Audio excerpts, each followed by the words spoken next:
Hi there, welcome to Grain TV. It's Friday, March 3rd. I'm Kevin McNew, and a day of consolidation in the grain markets. Let's take a look at GrainEdge's trading platform and see where we closed. In Chicago, corn up 1.5, beans trying to close higher but managed a quarter-cent loss on the day, and wheat in Chicago and Kansas City managing modest gains. Really, today was not much news, not much enthusiasm for direction one way or the other. We started the morning session in positive territory for corn and wheat, but traded in the opening bell around 8:30 to the downside, with beans going down 6 cents at one point, down to the low 10:30 mark before finding some buying interest. But overall, it was really just a day of consolidation. We've had a pretty volatile week.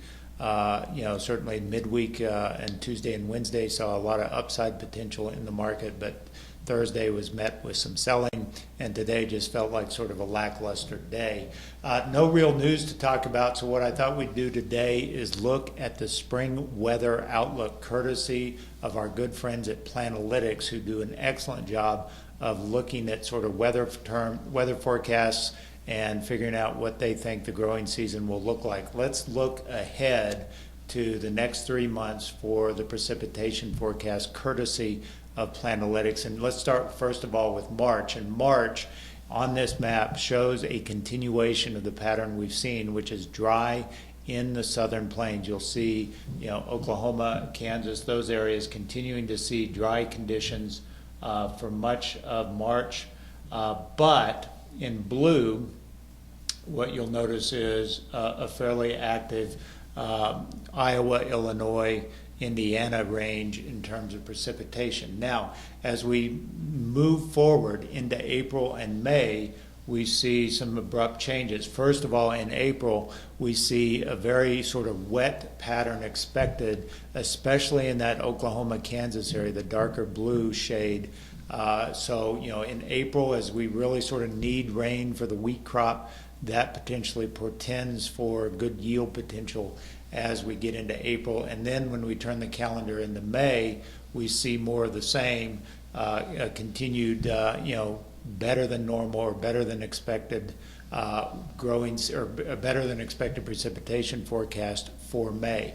So what are the take-home messages from this? First of all, it looks like there may be the potential to get the Oklahoma, Kansas, Texas region out of this drought if these realizations do in fact occur. If we do see good rainfall potential in April, May, that could be a record, or that could be a saving grace for the wheat crop in the southern plains. It obviously is struggling right now with no moisture in the winter, no moisture in the next few weeks on the horizon. So that would certainly be a game changer for the wheat market, which has sort of found some buying interest as of late because of the dry situation in the southern plains.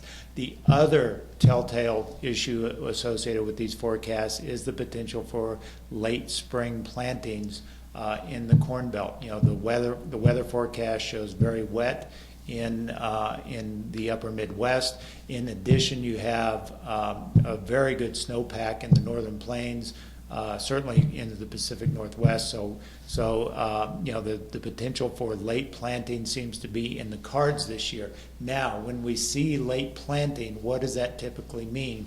In corn, if we are a week late in terms of U.S. planting, that tends to have about a 1% decline in corn plantings as a result of the wet season. So if we have a 1 to 2 week delay in plantings, that could be 1 to 2% lower corn acres and obviously higher bean acres in the cards for this coming planting season. So keep that in mind in your trading and your marketing situation, that the forecast looking good for Oklahoma, Texas, that is currently dry, and looking wet especially in the western Corn Belt and into Illinois and Iowa. So that could potentially cause some acreage shifts as we get into the April-May time horizon. That's all we've got for today on Grain TV. As always, if you'd like to learn more about how we can help you in your own grain marketing situation, visit us online, grainhedge.com. Take a demo of our platform, get our morning comments and our technical alerts every morning in your email inbox. Have a great weekend. We'll talk to you on Monday.